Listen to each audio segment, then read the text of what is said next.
बिस्मिल्लाहिर्रहमानिर्रहीम अस्सलाम वालेकुम दोस्तों, तुसीं देखते पे हो लुडन पंजाब टीवी ते मैं तुहाडा मेज़बान मुहम्मद अहमद। सब तो पहले जनाब अपने चैनल लुडन पंजाब नूं करना है सबसक्राइब और बैल आइकॉन नूं करना है प्रेस, ताकि मेरी आने वाली अच्छी और बेहतरीन वीडियो जनाब मेरे वीर वेखण सब तो पहले। जनाब वीरां वास्ते पहलन वैड़ लैके आए हैं और मगर माशाल्लाह वच्छी है और तकरीबन कोई घंटा को हो गया सूई नूं। मेरे वीर वेखण माशाल्लाह वैड़ दा कद और लाम और जनाब अनपोर्टेड वच्छी माशाल्लाह जाई सो। वच्छी भी कम से कम माशाल्लाह मन सवा मन की वच्छी होनी है।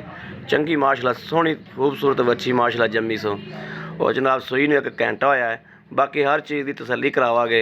ए बोधी मेरे वीर वेखण वैड़ दी कि बोधी किवें दी माशाल्लाह और जनाब कद कबाड़ा हर पासों वैड़ पूरी है। रंग भी वैड़ नूं सोहना है और थण बहाने की भी तसल्ली कराने नाल इंशाल्लाह। हल तक जेर नहीं पाई वैड़ ने। बाकी मेरे वीरां दे सामने हर चीज़ ए थण बहाना और थोड़ी जी जनाब हौली कर दी है कि उन्होंने कहा कि भाई अहमद लेट हो जाएगा।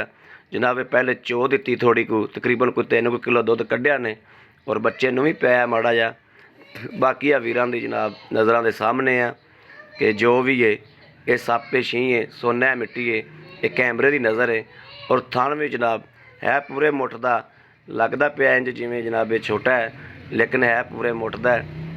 बाकी हर चीज़ का जनाब कैमरे की नज़र है, खून पित हर चीज़ जनाब।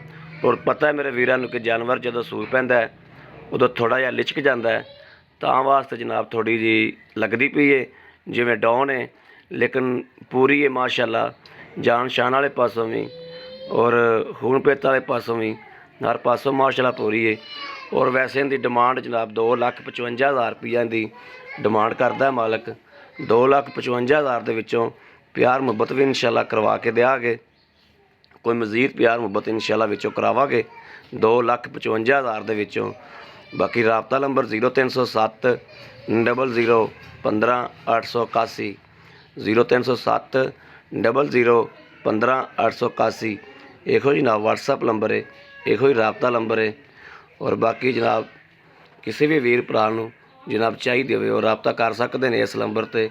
और इंशाल्लाह अल्लाह के हुक्म नाल सदके मदीने वाले दे हमेशा की तरह मुनासिब कीमत च अल्लाह के हुक्म नाल लैके देंगे और वीरां नूं बना के देंगे। जिन्ना तोड़ सके जिन्ना जनाब कर सके उन्ना जरूर वीरां वास्ते करांगे इंशाल्लाह। बाकी कैमरे की नज़र है हर चीज़। बाकी इस वीडियो तो आदे वीर नूं देनी इजाज़त। अल्लाह निगहबान। पाकिस्तान जिंदाबाद।